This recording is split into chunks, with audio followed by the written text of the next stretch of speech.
Bonjour, je suis Sophie Vanier de la Chambre d'agriculture de Vaucluse. Depuis plusieurs années, avec mon collègue Gérard Gazot, nous travaillons à la Chambre à la recherche d'alternatives au brûlage des déchets verts en agriculture. En effet, on sait maintenant que le brûlage de ces déchets génère des particules fines à très fines dans l'atmosphère, particules qui peuvent pénétrer assez profondément les alvéoles pulmonaires et donc créer des soucis de santé assez graves. On considère par exemple qu'il y a jusqu'à 48 000 décès supplémentaires liés aux problématiques de qualité de l'air en France chaque année. Donc il faut absolument trouver des alternatives à ce brûlage. En Vaucluse, nous sommes un département dans lequel on a beaucoup de cultures pérennes, donc des cultures qui vivent longtemps, la viticulture, l'arboriculture. L'arrachage des vergers va notamment générer des très grandes quantités de bois qui sont donc historiquement brûlés à l'air libre. Et donc ce sont sur ces très grandes quantités qu'il faut trouver des solutions. Depuis quelques années en Vaucluse, nous avons des prestataires qui proposent des opérations de broyage et donc plusieurs agriculteurs se sont emparés de ces alternatives pour pouvoir travailler de façon différente. Donc ce sont ces agriculteurs que nous allons aller voir maintenant. Bonjour, moi c'est Hugo, Mestre. Ça fait 3 ans que je travaille sur l'exploitation familiale Mestre Fruits en tant que technicien. On est producteur et expéditeur de pommes à Cavaillon. Si on est ici, c'est pour parler du broyage de nos vergers qui sont en fin de vie. C'est une technique qui consiste à arracher et à broyer le verger sur place au lieu de le brûler. Nous, c'est une méthode qu'on pratique depuis plus de 5 ans maintenant et on est très satisfait. La première étape qu'on va venir réaliser avec nos équipes, c'est venir enlever le palissage, donc tout ce qui est fil de fer, piquet, système d'irrigation et filet par grêle, s'il y en a. Ça va être vraiment la première étape où on va mettre à nu le verger, si on peut dire. Une fois que tout ça est enlevé, on le met de côté, donc nous on s'en resserre, par exemple pour faire des clôtures ou pour un autre verger si c'est pas trop endommagé. La deuxième étape, c'est là où intervient notre entrepreneur qui lui, équipé d'une pelle, va venir arracher. Il arrache le tronc, la souche, l'arbre entier, il ne reste plus rien derrière. De 2 rangées, il va en faire qu'une seule, où il va superposer les arbres arrachés. Et lui, il va venir derrière avec un gros broyeur, spécialement conçu pour ça. Donc il va broyer les troncs, les branches et la souche. Donc ça fait que derrière, il ne reste plus rien, juste des résidus assez fins. La troisième étape, ça va être le travail du sol. On va venir décompacter le sol en profondeur, à entre 70 et 80 cm de profondeur, avec une sous-soleuse. Ça, c'est vraiment pour travailler la partie profonde du sol, où là, on va le travailler 2 fois, donc une fois dans le long, une fois dans le large, donc on travaille du sol croisé, et disqué par-dessus, vraiment pour travailler la surface. Si vraiment on voit qu'il reste beaucoup trop de matière organique, là, on va faire un apport d'azote pour vraiment décomposer cette grosse matière organique. Parce que sinon, ça risque de pénaliser le jeune verger s'il y a trop de matière organique non compostée. Parce que l'azote, il ne va pas aller aux racines des jeunes plants, il va aller pour décomposer ces gros bois et là on va perdre de la croissance.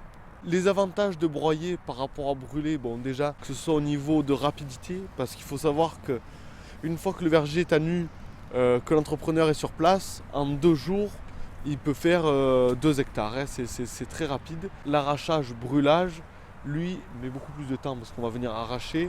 Il faut laisser reposer parce qu'on ne peut pas mettre le feu directement, les arbres sont trop verts. S'il vient pleuvoir, qu'on ne peut pas rentrer dans la parcelle avec le bulldozer, ça peut être beaucoup plus long.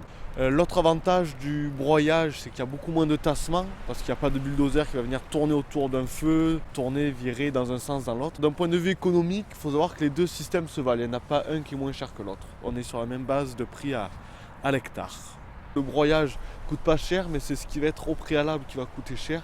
Le temps pour arracher la périphérie du verger, donc piquet, palissage, irrigation, filet par grêle, nous, ça varie entre 80 et 100 heures hectare, donc ce qui n'est pas négligeable. L'arrachage brûlage, c'est vraiment la partie brûlage qui va coûter cher avec la location du bulle, une personne sur le bulle toute la journée qui va venir animer le feu, le gasoil. Moins de tassement du sol, à l'abri de la météo, plus rapide, plus efficace et on restitue de la matière organique au sol. Voilà. Et pas de pollution pour l'environnement. Une fois qu'on a arraché, broyé, travaillé le sol, l'hiver est tranquille, on va attendre le printemps pour planter. Ça fait 5 ans qu'on pratique cette méthode et pour rien au monde, on reviendra en arrière. On est très satisfait. On est venu sur la parcelle de pommier qui a été broyée il y a 2 ans. Le broyat avait été enfoui dans le sol. Avec une bêche, on a fait quelques observations sur le premier horizon de sol. On voit que les broyats les plus fins sont décomposés dans le sol par les champignons principalement.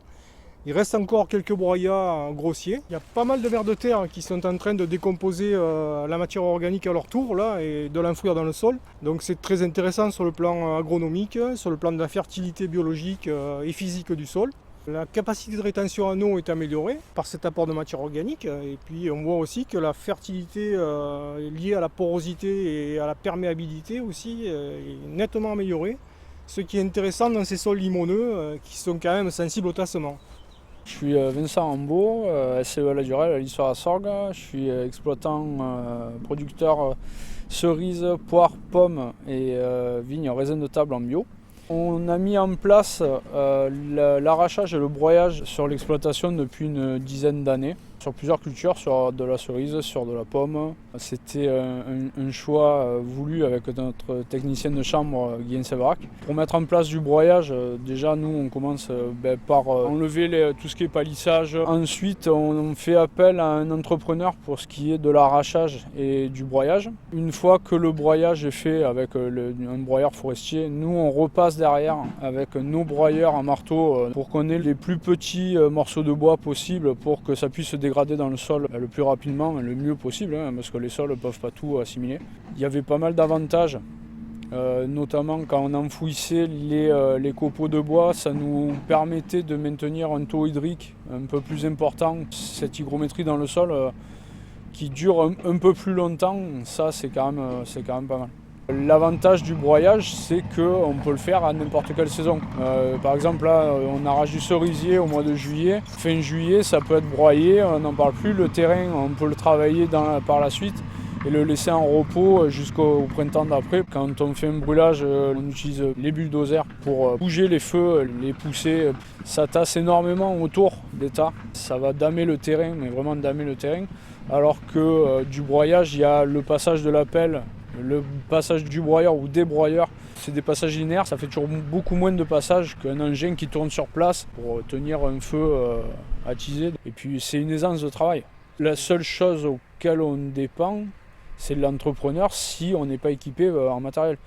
Mais c'est tout. Nous, on l'avait fait chiffrer la première année par notre centre d'affaires à l'époque parce qu'on ne savait pas ce que ça coûtait. On avait les références sur le brûlage parce qu'on l'a fait pendant des années. On s'est vite rendu compte que ça coûtait quasiment la même chose que du brûlage. En comptant tout, en enlevant les palissages ici et là. On s'est perfectionné au fil des ans.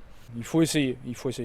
Il y a des techniciens à la chambre, il faut leur demander conseil, il faut essayer. Comme vous le voyez, la technique du broyage est une technique vraiment très intéressante sur tous les plans, d'un point de vue environnemental évidemment, mais également d'un point de vue agronomique et même d'un point de vue économique. Les avantages sont donc certains. N'hésitez pas vous aussi à essayer cette technique et à nous contacter pour toute information complémentaire.